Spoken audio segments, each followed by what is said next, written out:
All right, we are back, episode 2, inauguration day, so I want your top 5 agenda points for the next administration. All right, no, we're not going to go there. We're not going to go there. We're just loosening it up on that episode 2. I want to bring it... DCB and DC. DCB and DC, loosen it up. All right, I want to bring... remind me at the end of the show, because we're both in casual attire today.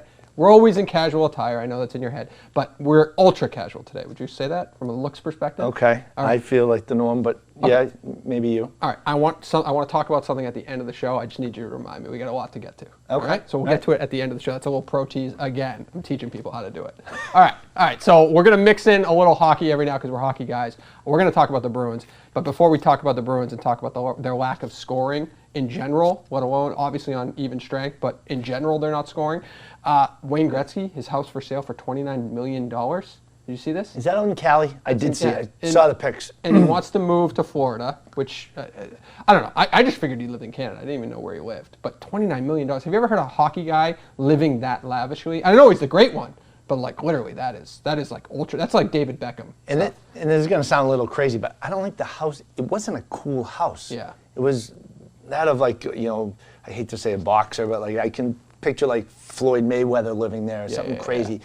The big sweeping staircases. Hockey guys aren't usually like the influencers. It's not it. Yeah, it's very weird. I know. And Connor McDavid was like, cool. His house was like flashy with class. You know what I mean? I wouldn't even call it flashy. It was sleek. It was up to date and just a really cool place. Okay. It wasn't over the top, I don't think. I mean, the guy makes a lot of money. It's okay to spend it on nice things. Yeah, no, it's great. All right, we'll stay on the hockey theme and then we'll get to the real estate questions. Bees, early start to the season. You were down on them last week. I have to imagine you're going to continue that streak this week. No Pasternak, by the way. They need their Pasternak. Yeah, that's it. Is I'll that leave what it it comes at down that. to? Is that our take? I think so. And Tuukka is looking unbelievable. We're 2 goalies, so Tuukka looks like a champ. And I'm not a Tuukka fan, but he does look unbelievable, especially in the overtime and the shootout. I actually think they lost the shootout that I'm talking about to New Jersey, but he has looked great.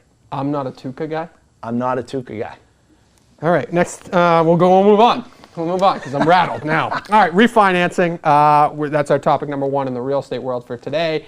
I've always been told that you don't refinance unless you can save a point. I feel like you're going to have a different answer to that. Right, that's a ridiculous, I feel like it's an old school thought in a new school world. It just doesn't make sense. Everybody's situation is different. Sometimes it makes sense to refinance for 0.25%. Point being, higher loan amounts are a lot more common these days with property values, especially in the greater Boston area, being so high.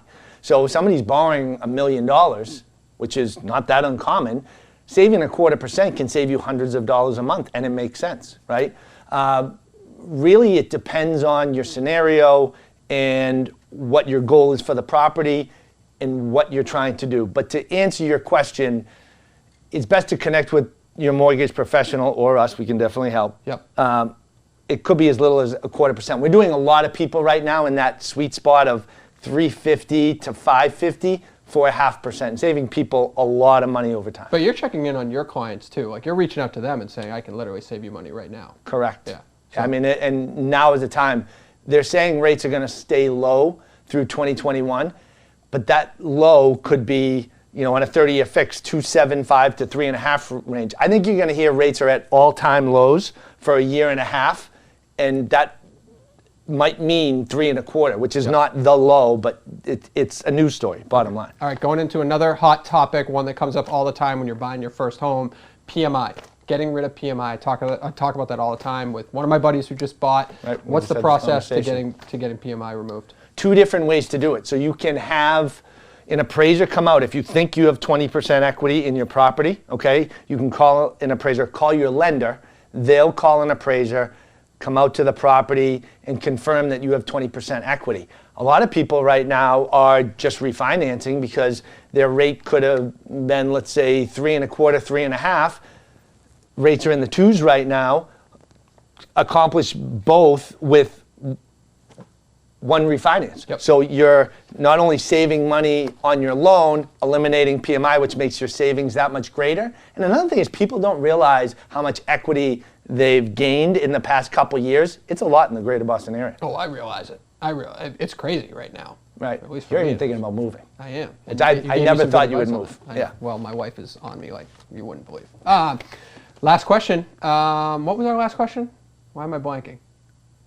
You want to talk about style. Oh, that's right. I wanted to wrap it up. Okay. So I was watching some tech video, right? And I knew that I was going to dress casually today.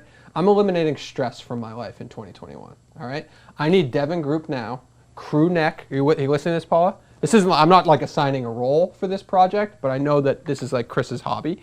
I need to design 8 Devin group crew neck sweatshirts, all different looks. I don't want to think about what I have to wear the next day. I want to go like Apple. Steve Jobs wore the same thing every day. I just want 8 different designs. Is that fair?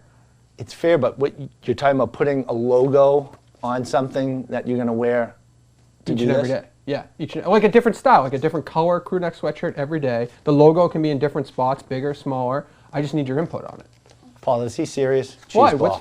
See you next weweek. What's wrong with that? That's ridiculous. Why? All right, whatever. I'm gonna work on that. I don't want to think about what I'm wearing the next day anymore. Yeah. Wear a white shirt. Wear a white shirt, like just wear dress shirts. Just wear a white shirt. That's not a bad idea, I guess. All right, DG now is done. Next week we're gonna come back at you. I have a feeling next week we're gonna talk about debt consolidation because I heard you talk about that being a big trend. It's a big trend.